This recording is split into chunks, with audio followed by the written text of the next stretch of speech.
Bonjour à tous et merci de nous retrouver pour cette nouvelle masterclass La Réclame en partenariat avec l'agence VML. Je suis Élodie Garcol, rédactrice en chef adjointe de La Réclame et aujourd'hui nous allons explorer ensemble les tendances qui façonneront nos vies et les comportements de consommation de demain. Si vous suivez nos masterclass ou si vous êtes en quête d'inspiration sur les tendances émergentes, le rapport annuel Futur 100 de VML Intelligence vous est sûrement déjà familier. Et oui, c'est déjà dans sa 11e édition. Cette étude identifie 100 signaux de transformation structurés en 10 grandes catégories et 4 macro-tendances aujourd'hui.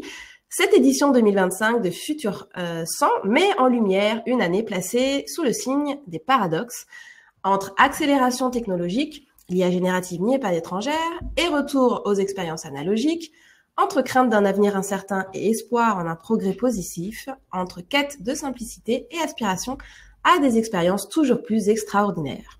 Ces tensions définissent le paysage dans lequel les marques doivent évoluer et innover. Pour décrypter ces évolutions et comprendre comment les marques peuvent s'y adapter, nous avons le plaisir d'accueillir aujourd'hui Virgile Broziac, Lydia Tamara et Franck Salence de l'agence VML. Bonjour à tous. Bonjour.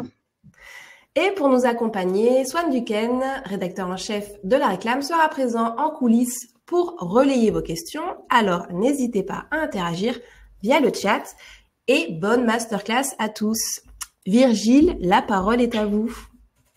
Merci Élodie et bonjour à tous. Alors, avant que Franck et Lydia vous partagent en effet les macro-tendances et vous allez le voir, des choses absolument fascinantes, fabuleuses sur ce que 2025 va nous réserver, je vais vous dire un petit mot de VML qui fête donc en ce début d'année sa première année. Et pour ceux qui ne le connaissent pas, n'est pas une agence toute récemment créée, c'est plutôt une marque puisque c'est la réunion d'un certain nombre d'acteurs leaders de l'industrie du marketing et de la communication, J. Walter Thompson, Young & Rubicam, Wunderman et VML, qui nous ont amenés depuis un an à bâtir un leader mondial, puisque VML est le premier réseau d'agences créatives au niveau international, avec 30 000 collaborateurs répartis sur 65 pays aujourd'hui, ce qui nous donne, voilà, à travers ce réseau et la connexion entre players stratégiques, la possibilité d'identifier des insights, des signaux faibles à travers le monde et de construire des rapports comme Futur 100. En France, c'est aussi une agence de premier plan avec 500 collaborateurs qui sont répartis entre Paris et Toulouse aujourd'hui et qui ont la chance d'accompagner parmi les marques les plus iconiques du marché et ce dans à peu près toutes les catégories d'industrie aujourd'hui. De le faire autour de 3 grandes expertises. VML, c'est une agence de grande expérience, donc de création de plateformes de marque, de création de plateformes de communication, de campagne, que vous avez sûrement vu pour beaucoup d'entre elles, et de contenu, mais c'est aussi une agence de customer experience, donc de management d'opérations, de CRM, PRM, de data, de technologie, et tout ça soutenu par l'intelligence artificielle. Et une troisième grande practice chez nous qui est le commerce, que ce soit du shopper marketing ou de l'e-commerce. Et tout ça, l'accompagnement de ces marques iconiques au travers de ces expertises, on le fait avec une mission qui est de créer des marques connectées. Et des marques connectées, c'est des marques qui, en effet, ont la capacité d'utiliser tous les outils du marketing moderne pour entrer en connexion avec leurs consommateurs, d'utiliser la technologie, les outils de marketing automatisé pour le faire, mais aussi des marques connectées à l'époque, des marques qui soient connectées au moment, aux insights, aux tendances. Et la meilleure illustration qu'on ait de ça aujourd'hui, c'est Futur 100.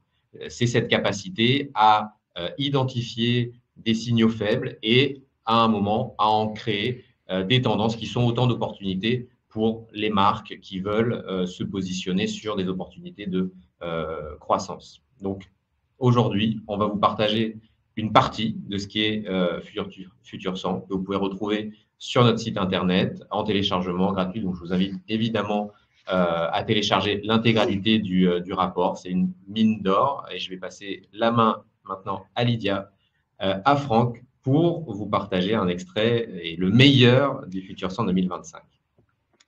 Alors oui, effectivement, on a 45 minutes devant nous, donc il va falloir qu'on traite des transversales dans ces 100 tendances.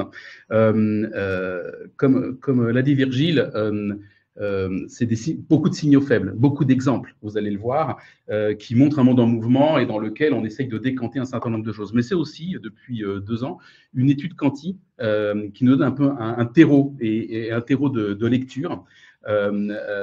Et qui nous permet de mettre en perspective un petit peu toutes ces tendances. Alors, quand je vous parle d'études monde, c'est 14 000 interviews sur 14 pays, donc de l'Argentine, du Brésil, Colombie, Mexique, Australie, enfin, non, je t'ai plus. Bref, c'est vraiment ça prend un pouls mondial.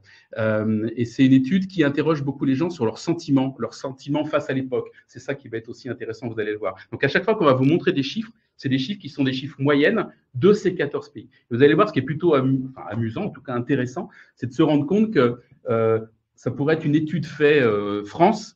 Finalement, on aurait presque des résultats assez proches. C'est à quel point le pouls du monde bat un peu au même rythme et sur les mêmes notions, les mêmes attendus. Alors, rentrons dans le vif du sujet avec cette page ligne qui pourrait être digne de CNews, métacrise, argent, sécurité, climat, juste vous en faire une petite visite guidée. Là, forcément, on est sur les enjeux. Donc, on demande aux gens quels sont les enjeux essentiels auxquels ils sont confrontés. Et donc, on voit quand même que, on top de tout ça, le coût de la vie, de façon encore une fois monde, sur les 14 000 interviews, le coût de la vie reste au-dessus. Et puis, le climat à 39%, on voit le climat à 39% alors que la guerre est à 40%. Aujourd'hui, le climat est un sujet largement aussi important que la guerre. On voit aussi à l'inverse, tout en bas, 22%, fausses informations et désinformations. Intéressant aussi de voir l'impact que ça a effectivement sur l'état d'esprit général, sur l'enjeu de discernement ou la pression que tout ça met sur le technologie. Et puis, une petite collision de data, comme on les aime bien, c'est-à-dire santé mentale est à 33%, quand santé physique est à 18%. On pourrait voir ça comme presque un progrès, en fait. Parce que santé physique, 18%, franchement, il y a 10 ans, 15 ans, 20 ans, 30 ans, on se dit que finalement, c'est un vrai progrès. On voit que le monde a évolué, c'est-à-dire ce qui était de l'ordre de la charge physique, même la notion d'effort, elle s'évaluait sur cette notion physique. La charge physique a fait place à la charge mentale. Et ce n'est pas qu'une petite histoire urbaine, etc. C'est la mondiale, c'est sur tout le monde, et ça remonte à une santé mentale qui est un vrai enjeu à 33%, dont on voit l'effet dans la petite bulle en haut. Premier défi pour la santé humaine, premier défi sur la santé humaine en moyenne sur les 14 pays, le stress. Voilà. Je pense qu'on comprend pourquoi on n'a jamais entendu parler de cortisol sur nos réseaux sociaux, la fameuse hormone du stress. Alors, deuxième page, on va en voir 3 juste au début. Deuxième page, inversement, évaluation du sentiment positif ou négatif. Ce qui est intéressant à voir sur cette page, c'est que là, le monde actuellement, le monde dans le futur, 5,5, 5,9, bon, oui, on n'a pas un espoir sur le monde énorme, il y a quand même beaucoup de pression, on vient de le voir, même s'il y a 0,4 dans le futur, bon, encore plus d'espoir derrière. Ce qui est intéressant, c'est de voir le décalage malgré tout avec ma vie actuellement et ma vie dans le futur qui est autour de 7.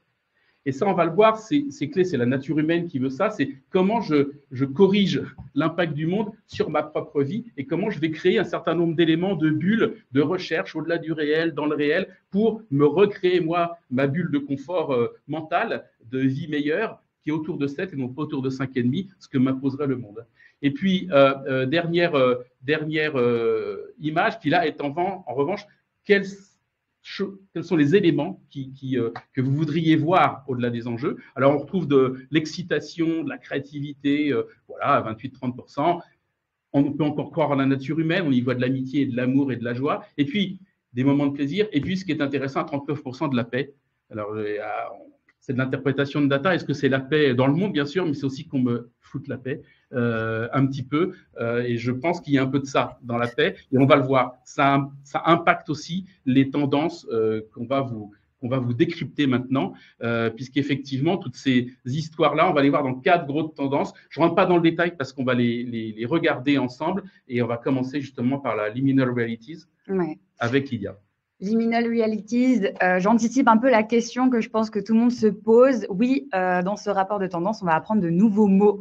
Liminal realities, ou comment on va essayer d'échapper au réel en se recréant une alternative. Parce que l'alternative du monde réel, c'est le monde entre les deux. Ce que j'aime bien raconter quand on a un peu découvert le rapport aussi avec Franck, c'est que cette liminal reality, c'est cet espace entre ce qui est tangible, ce qui est réel, mais aussi ce qu'on veut imaginer. Pour vous projeter un petit peu, je pense qu'on a tous vu Stranger Things et on attend avec impatience la prochaine saison, mais c'est ce monde upside down. Voilà, c'est ce monde parallèle au monde réel dans lequel on va s'échapper. J'avoue que moi, j'ai pas trop envie d'aller dans l'upside down, c'est terrifiant. Mais là, justement, ce qu'on voit dans le rapport, c'est que cet upside down, il nous permet de rêver, un rêve éveillé, de nous échapper et créer l'alternative qui nous plaît. Et c'est ce qu'on raconte dès qu'on ouvre le rapport avec Reality Shift, qui est la tendance numéro 1 du rapport. C'est évident, aujourd'hui, on vit dans un monde qui est de plus en plus surréaliste. Je pense que, voilà, je ne veux pas vous faire le JT du 20h, mais entre Elon Musk, qui est considéré comme le méchant de James Bond, ou Trump, qui décide que les pailles en plastique ne font pas de mal aux animaux marins, on vit dans un monde qui est un petit peu particulier, et cette torsion de la réalité nous permet justement de recréer cette bulle, une bulle dans laquelle on a envie que ça soit un petit peu moins anxiogène. Et ce reality shift, il est porté par la Gen Z qui, pour 71% d'entre eux, considèrent qu'on vit dans un monde surréaliste, et que la tech et l'IA et le monde du gaming permet de nous évader, de nous échapper de ce monde dont on comprend plus grand-chose. Ça s'illustre aussi par le fait qu'il y a toute une nouvelle sémantique, il y a des nouveaux mots qui apparaissent dans cette reality shift. Je pense que vous connaissez sûrement les mots ou pas. Vous pourrez nous dire en commentaire si vous connaissez, mais le manifesting, c'est un nouveau mot qui est arrivé en 2024 dans le Cambridge Dictionary. Manifesting, ça veut dire que on avait ça il y a quelques années, la méthode Coué, mais aujourd'hui, manifesting, ça veut dire comment, grâce au pouvoir de la pensée, on va voir notre monde changer, se transformer sous nos yeux. Vous pouvez me dire, oui, mais justement, ça s'accompagne d'une notion qui s'appelle le déloulou is la soloulou, delusional. Voilà, c'est marrant. C'est le langage très Gen Z pour dire je suis dans la délusion, le monde qui m'entoure aujourd'hui ne me plaît pas. Par conséquent, je préfère vivre dans cette réalité alternative où les problèmes ne m'affectent pas. Elodie, je te vois. Je pense que ça peut être une question. Non, c'est pas une question, mais est-ce que c'est pas une forme de déni, de refus de la réalité? Parce qu'il y a s'échapper, mais alors on peut s'échapper tout en acceptant une réalité, mais est-ce qu'il n'y a pas aussi une forme de déni, c'est ça? 100% denial, comme le disent la Gen Z. La délusion, c'est vraiment faire abstraction des problèmes, faire l'autruche, si on préfère en français. Et c'est vraiment quelque chose qui est extrêmement ancré dans la culture, un TEDx de Dani Reyes, qui est donc une psychomotricienne qui nous raconte la culture du déloulou, ou comment toute une génération préfère quitter le réel pour vraiment être dans le déni et s'évader. C'est plus de 400 000 vues sur YouTube. C'est surtout un hashtag qu'on voit sur Instagram et sur TikTok, où on va avoir des coachs de manifestation. On va expliquer des situations de delusion. Voilà, ça marque vraiment aujourd'hui qu'est-ce que ça veut dire le reality shift. Et c'est surtout une tendance qui vient inspirer les marques à créer des Imagine Worlds. Imagine Worlds, c'est comment on va pouvoir, à la place de vous créer des nouveaux produits inspirés du réel, s'inspirer des mondes fantastiques pour faire de l'innovation produit. Donc, on va le voir aujourd'hui, on va plus vous parler de petites plantes avec des choses un peu chinées. Non, on va aller chercher des goûts de la galaxie, parce que la galaxie, c'est tellement plus tasty que le monde réel Alors, bien sûr, faut là essayer d'un peu se projeter dans de l'imaginaire, hein, parce que moi, je sais pas quel goût ça a, le monde là-haut. Mais peut-être que demain, Elon va nous faire tous partir sur Mars. Mais on voit des marques, justement, on a Galaxy Syrup qui a été de Toranise, qui a été la saveur iconique de 2024, des innovations aussi en termes de glace avec Punk Stargonaut, l'ice cream de chez Jenny's, qui vient chercher une mûre qui vient pas des champs, mais bien de la Voie lactée. Et enfin, on connaît la mythique marque Oreo, qui lui a voulu travailler sa saveur Space Dunk d'Oreo, donc avec l'intérieur de l'Oreo qui se transforme. Avant, il était blanc. Là, il est rose et bleu avec un goût complètement cosmique. Donc, on l'a vu, voilà, de Reality Shift à Imagine Worlds, on voit comment cette tendance culturelle vient s'actionner jusqu'à des produits réels. Et en fait, ces mondes parallèles, ces mondes un petit peu complexes, eh ben, ils sont aussi portés par la technologie. Hein. Qu'est-ce que le réel? Qu'est-ce que le virtuel? Aujourd'hui, on ne sait plus trop.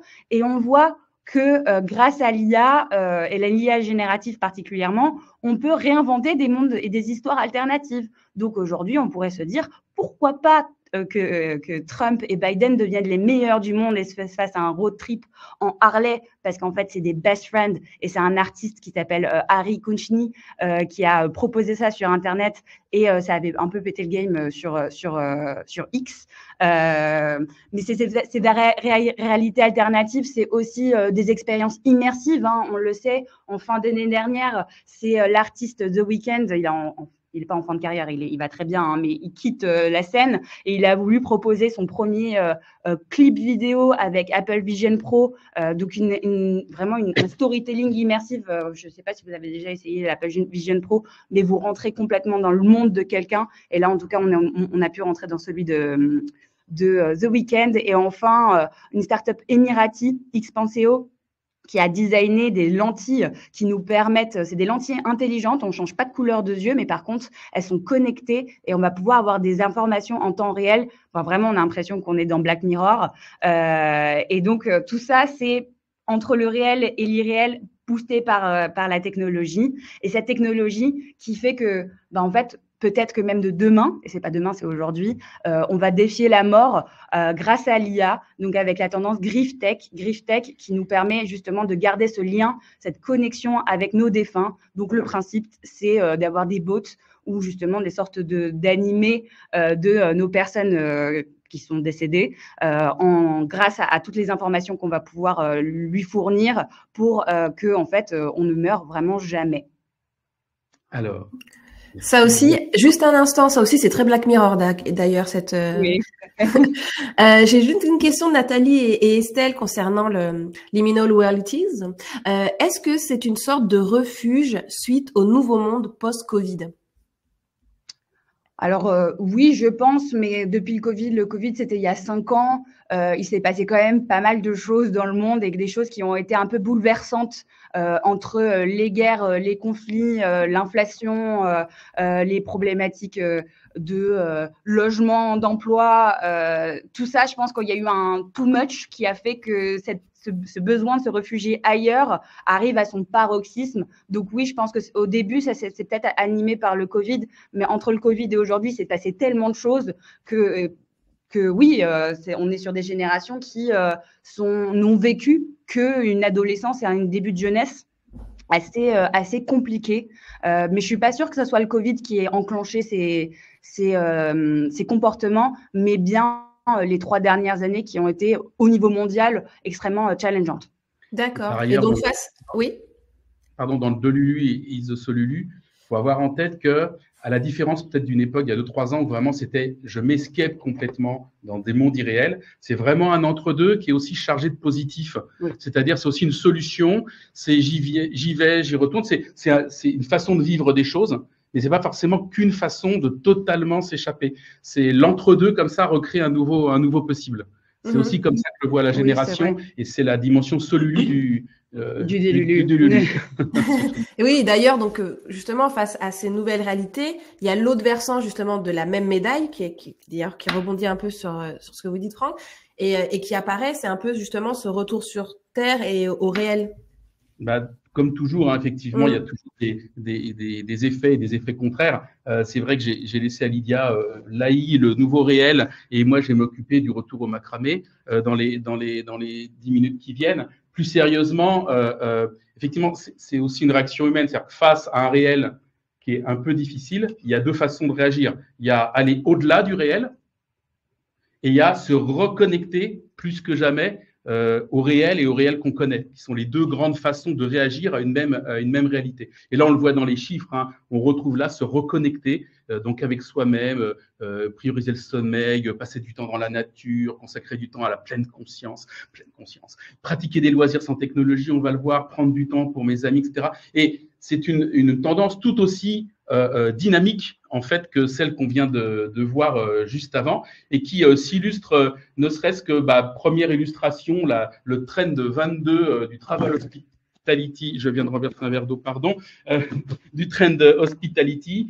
qui est intéressant parce que c'est l'illustration de ce retour à. Alors, vous allez me dire, quoi de nouveau, hein, La vie dans les bois, Henry David Thoreau, 1840, 2 ans dans les bois, le philosophe naturaliste, je ne sais pas comment on pourrait l'appeler, on n'a jamais été autant à la mode, des reportages, les fondamentaux de l'écologie, etc. Donc, finalement, ce retour à la nature, voilà, rien de nouveau dans l'absolu, si ce n'est qu'aujourd'hui, effectivement, on se retrouve avec 63% de la Gen Z et 59% des millennials qui visiblement plébiscitent les vacances en solo. Je dois avouer que c'est pas un chiffre, j'étais un peu surpris de ce chiffre-là, de ces niveaux-là. Et on voit effectivement plein d'illustrations de ça, donc avec cette destination solitude. Là, vous pouvez voir un certain nombre d'exemples, effectivement, en bas, Blink, qui est en fait le spécialiste du voyage Black Tomato, qui confirme que les réservations pour ces camps Blink ont fait plus 40% depuis 2021. Bon, on est un peu, je dois l'avouer, on va appeler ça quoi, l'ultra luxury solitude, on dirait presque un titre de chanson de Souchon, mais c'est vrai qu'on est c'est un peu particulier. On voit au-dessus ces Folly Collection, ils appellent ça des sanctuaires architecturaux qui sont conçus pour une paix, une déconnexion ultime. Donc là, pareil, pour le clin d'œil, c'est souriant parce que je crois que depuis des années,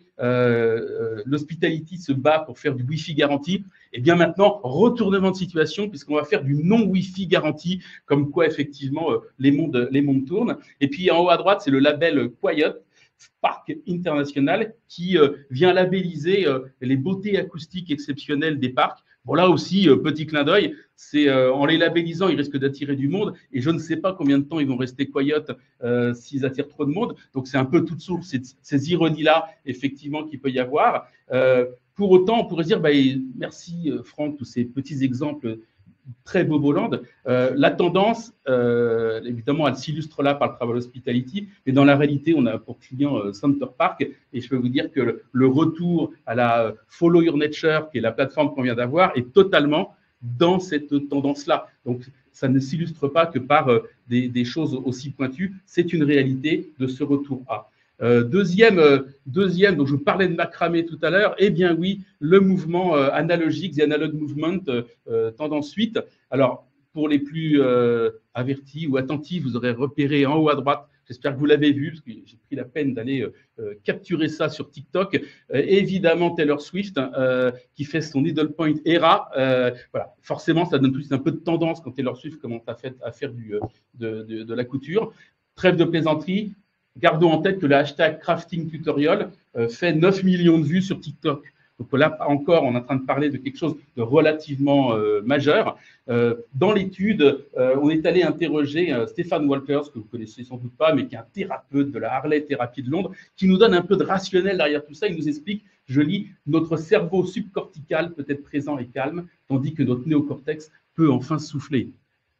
Oh, wow. On ne savait pas qu'il y avait tout ça derrière cette tendance. Trêve de plaisanterie, la BBC note l'essor du croquis urbain avec les urban sketchers en bas. Ça participe de la même dynamique. Le China Daily, donc on part en Chine, rapporte en octobre 2024 voilà, le retour d'activités comme la céramique, quelque chose de culturel. Et puis là, ce que vous voyez, c'est du social pottery, un réseau de studios londoniens qui fait, voilà, bon, pas besoin d'aller très loin. À Colombes, il y en a 2 qui viennent de s'ouvrir au coin de la rue. Voilà. Là, pareil, on pourrait dire oui, un petit peu tendance, un petit peu social. je peux vous garantir que dans la battle qui oppose Cultura à la Fnac, et ben, cette petite tendance-là de Analog Movement profite pas mal à Cultura et sont plutôt contents de l'avoir anticipé et de l'avoir intégré dans leur logique de culture. Et puis, regardez aussi la dynamique art crafting de chez Action. Vous allez voir qu'on n'est pas dans de la micro-tendance, hein, qu'à un moment donné, ça bouge et ça bouge beaucoup. Voilà, pour aller rapidement, une troisième expression de ça, Social Hobby Apps.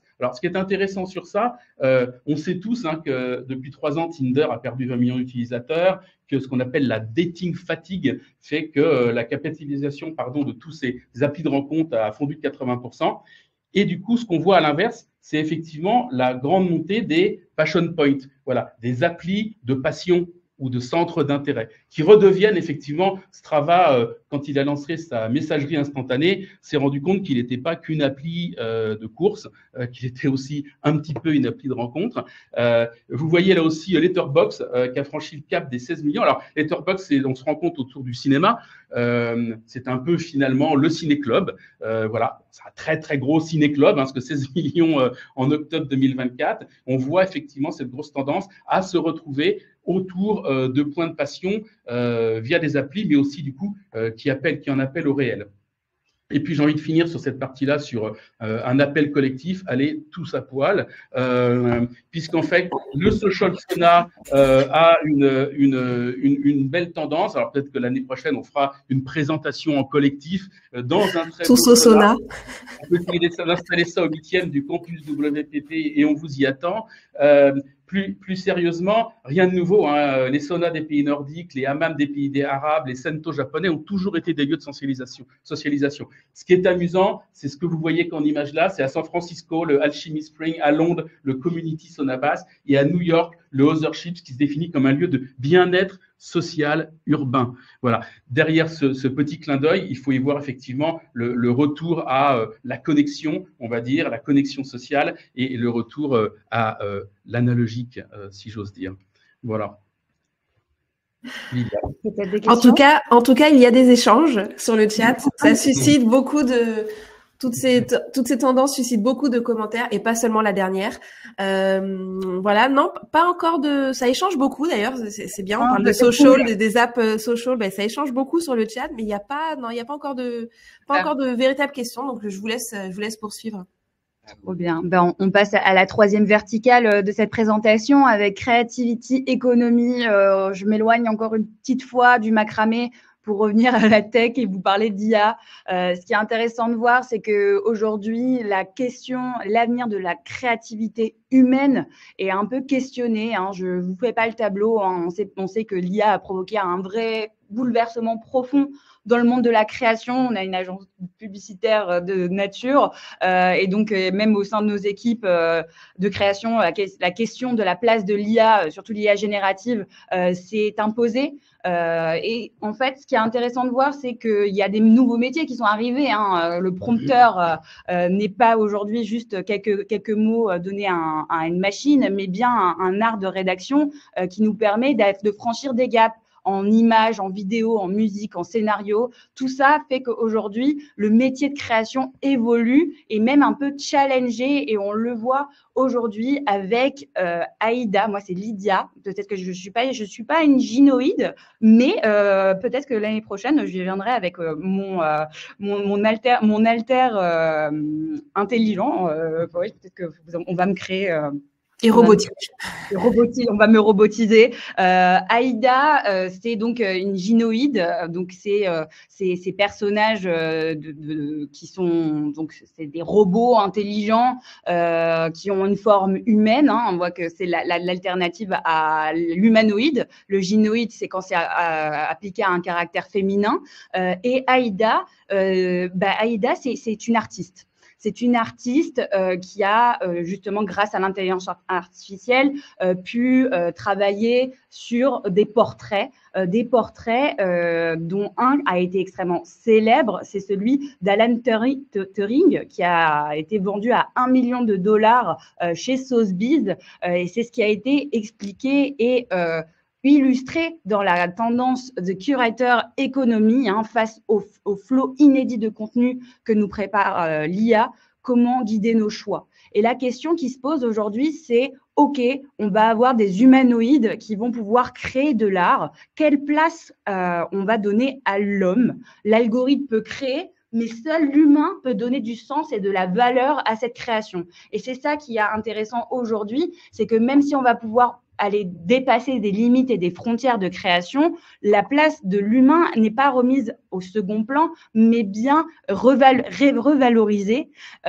Donc, la technologie n'est pas, en tout cas cette année, la perspective ou la position du rapport VML Intelligence, c'est que l'IA est un facilitateur de création et non un danger. Et on voit que face à tout ça, on a une créativité qui est démultipliée chez l'homme avec sensory storytelling, parce que même s'il y a des mondes digitaux qui sont de plus en plus riches en expériences, on voit aussi surtout des consommateurs à 73% qui veulent des expériences physiques tangibles et surtout méga sensorielles. Là, on parle entre gens du marketing et de la publicité. Je vous apprends rien quand je vous parle de design sensoriel. C'est comment maintenant on va aller travailler des espaces physiques injectés de digital pour créer des expériences uniques. On le voit.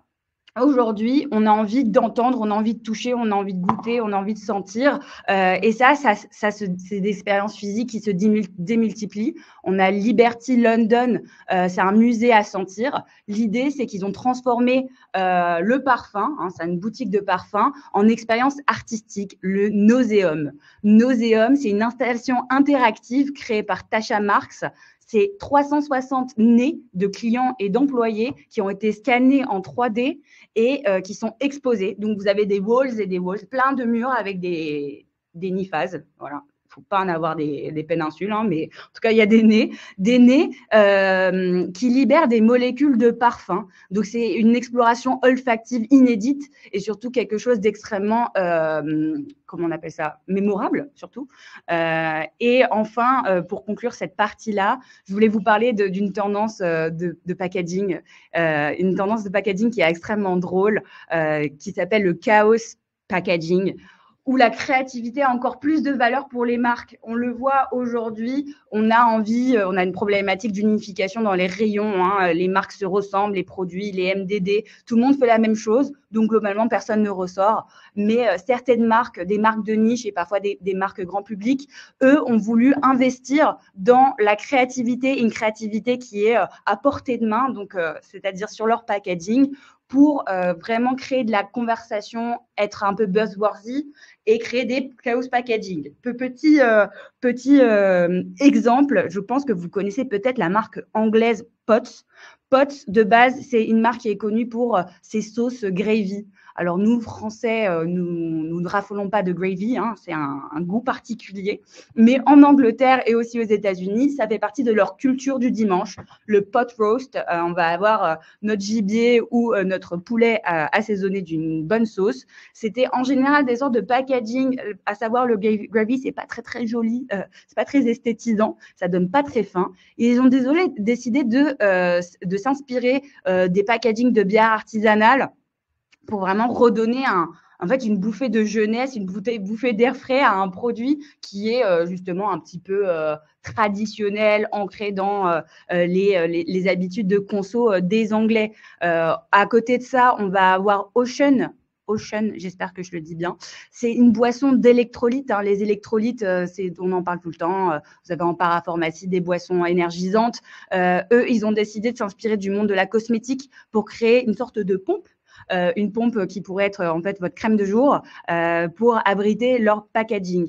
Je vais aller un peu vite parce que je vais laisser Franck terminer, mais on a Graza qui est une marque qui a un peu carrément cassé Internet l'année dernière. C'est une marque d'huile d'olive qui a réinventé en fait l'usage d'huile d'olive avec des cannes, mais aussi des sprays. On quitte un peu le monde du verre qui est très lié à l'huile d'olive pour avoir des packaging vraiment beaucoup plus fun, un usage aussi RSE parce que tout est refillable. Donc, c'est des tendances de fond. Quand je vous parle de RSE et de refill, on fait attention au packaging. C'est rien de nouveau. Mais par contre, voilà, les gens veulent s'amuser. Et on veut avoir des choses un peu marrantes à avoir dans nos placards. Toujours dans cette démo de est-ce que c'est de la micro-tendance ou de la grande tendance, Graza est un des plus gros succès Ouais. groceries des États-Unis de l'année dernière. Donc, voilà. Ça donne une petite mesure de la chose. Alors oui, sans transition, Extended Lives, c'est une autre grosse tendance transversale. Selon l'ONU, on est confronté à une révolution de la longévité. Voilà. J'aime bien toujours un peu décadrer quand même ce genre de focus. Juste rappeler quand même que voilà, en 1740, la durée de vie était de 25 ans, la durée de vie moyenne. Alors évidemment, il y a beaucoup de mortalité infantile, hein, mais durée de vie à 25 ans et elle est à 80 ans de nos jours. C'est juste pour dire qu'effectivement, on a une espèce de focus là sur les durées de vie et en même temps, c'est quand même, quand on la regarde, une courbe assez en progression, mais c'est vrai que d'un seul coup, là, elle est vraiment en asymptote, elle est très très puissante, et que les chiffres nous disent qu'on devrait multiplier par 8 le nombre de centenaires d'ici 2050 pour arriver à 3,7 millions. Donc on est effectivement dans quelque chose d'exponentiel. Ce qui est intéressant, c'est que ça réouvre complètement le regard qu'on a sur le vieillir. Parce qu'en fait, cet objectif 100, on va l'appeler comme ça, il redevient accessible. C'est plus juste l'histoire de deux centenaires, deux personnes de 114 ans qui se battent quelque part. C'est une réalité. On se dit, mais moi aussi, en fait, j'ai droit en fait à cet objectif 100. Et du coup, ça change, ça reframe et ça remet un regard différent aussi sur la santé. Alors, première illustration de ça, cette tendance Travel Hospitality 23, Blue Zone Retreat. Alors, pour ceux qui connaissent, effectivement, Blue Zone, c'est ces lieux dans le monde où il y a plus de centenaires qu'ailleurs, qui sont analysés dans tous les sens pour comprendre le pourquoi et le comment. C'est pas totalement nouveau de cette année, hein.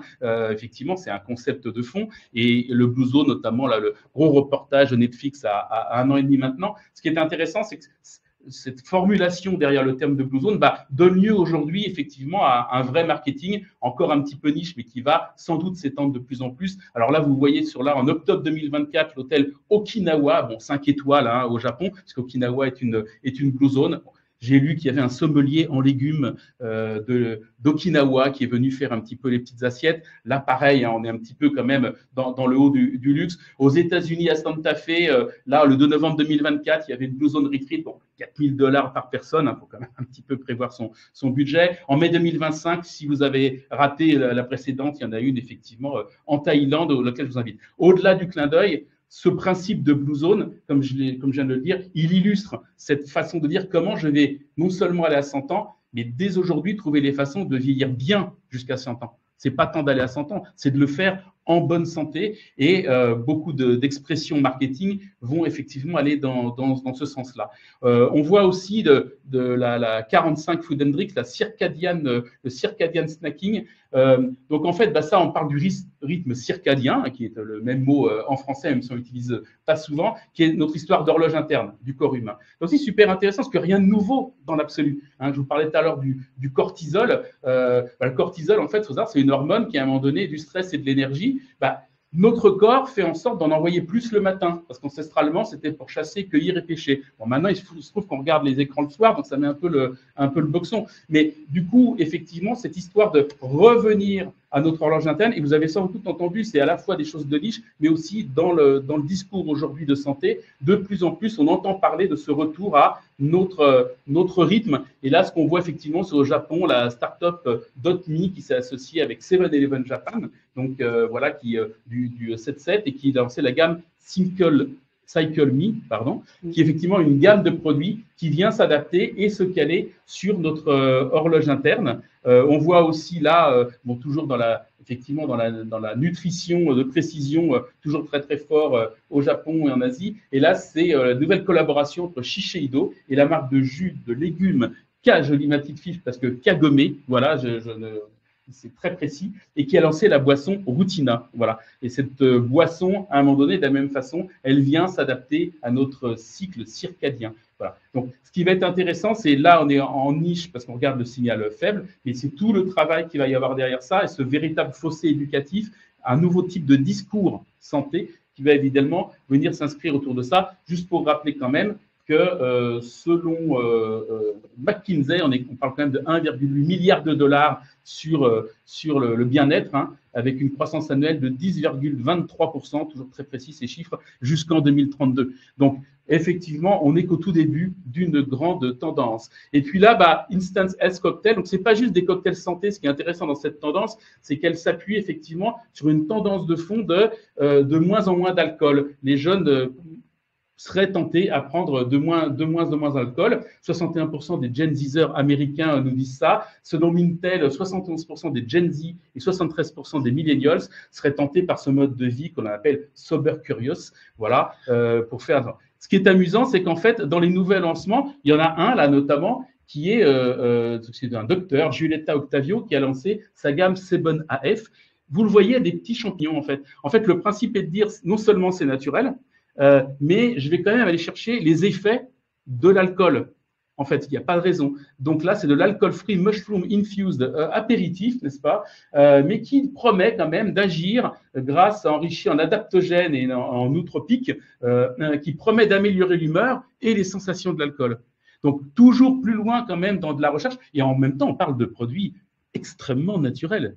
Donc, c'est ça qui est bien. Et de la même façon, sur ce Sparkling Water, donc de la marque australienne VIA, qui est une autre illustration, là aussi, qui utilise des adaptogènes brevetés viagéniques. Ne me demandez pas ce que ça veut dire, mais c'est ce qui explique le nom VIA, voilà, mais qui promet malgré tout d'équilibrer le taux de cortisol, le fameux, de chasser le brouillard mental et d'améliorer les capacités intellectuelles, j'ai envie de dire, à la vôtre. Quelques chiffres qui viennent conforter ce qu'on vient de se dire. Hein.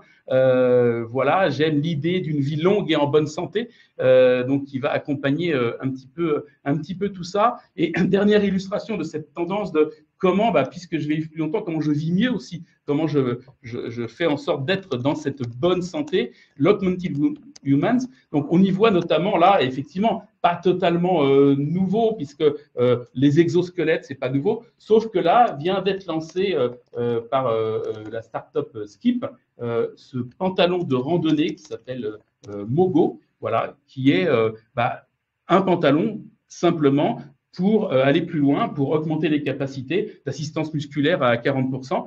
Bon, il est à 5 000 € pour l'instant. On va attendre que Decathlon prenne la tendance et nous démocratise tout ça. Voilà. On trouve aussi les chaussures de sport fabriquées grâce à la technologie Light Spray. Ce qui est amusant, c'est que ces chaussures ont été lancées au moment des JO et la coureuse de fond kenyane Hélène Obiri avait ces chaussures-là qui sont faites de telle sorte qu'il n'y a pas de couture, qu'il n'y a rien. Et donc, du coup, c'est les chaussures les plus légères. Ce qui est amusant, c'est que ça a lancé un nouveau concept qui s'appelle le concept de dopage technologique.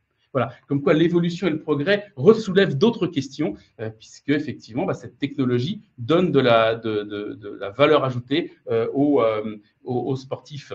Voilà pour cet Augmented Humans qui est en train de se mettre en place. On passe de quelque chose qui était pour quelques-uns à des choses qui vont arriver pour tous. Voilà. Et puis, je termine sur cette petite phrase de Ben Murnane, qui a donc écrit un livre qui est le Transhuman Citizen et qui nous dit qu'effectivement, s'il existe un chemin vers l'immortalité, c'est certainement par la technologie. Et là, je vous incite du coup à télécharger et à aller voir la tendance 92. Je ne vais quand même pas vous donner le secret de la longévité et de la vie éternelle là directement. Il va falloir que vous alliez chercher un petit peu plus loin, si vous voulez bien. Merci. Eh bien, écoutez, merci. Merci beaucoup. Virgile, tu voulais… Oui, non, je voulais remercier Franck et Lydia. Voilà, c'était… évidemment fascinant, c'est hyper inspirant. Alors, pour tous les participants, merci d'avoir été avec nous. En effet, je vous invite à télécharger le rapport. Le lien a été mis dans le chat. Vous pouvez ici scanner le QR code ou tout simplement aller sur viamel.com. Et après, je vais répondre à une question qu'on nous pose toujours, c'est qu'est-ce qu'on en fait de ces tendances. Je sais qu'il y a deux publics aujourd'hui avec nous, des gens qui sont dans des agences, des étudiants en communication. Si vous trouvez que c'est la bonne manière de construire des marques et si vous êtes inspiré par cette idée de marque connectée, contactez-nous et envoyez-nous vos CV. Si vous êtes une marque et un annonceur, ce rapport, nous, on s'en sert pour accompagner l'ensemble des marques qui font partie de notre portefeuille, pour le transformer, comme je disais en intro, en opportunité de prise de parole, en opportunité de création de services, de produits. Et pour ça aussi, contactez-nous pour qu'on puisse voilà, vous partager les formats qui existent, avoir des sessions qui soient dédiées à votre catégorie, qui soient dédiées à votre marque et qui soient suivies aussi de génération d'idées pour vos marques. Un grand merci à tous et un énorme merci voilà, pour tous les messages aussi que vous nous partagez sur le contenu. Et il y en a beaucoup, effectivement. Donc, en tout cas, merci pour cette discussion et ces échanges inspirants. Effectivement, ça nourrit beaucoup de discussions, beaucoup de questions non, finalement. Est-ce qu'il y a des petites questions avant de conclure? En tout cas, c'était dense, mais mais dynamique et très intéressant. Effectivement, le replay sera disponible pour répondre aux questions qui ont été posées. La présentation est aussi disponible en ligne. Voilà, effectivement, de Lulu, Isosolulu, je pense que ce sera la citation. Ce sera ce qu'on retiendra, voilà. Bon, j'espère qu'on retiendra autre chose aussi, mais je pense que ce sera la citation de cette masterclass. Voilà. Écoutez, je pense qu'on est bon. Il n'y a pas de questions. Il y a beaucoup de merci et beaucoup de bravo à vous. Donc, merci et bravo à vous pour cette masterclass.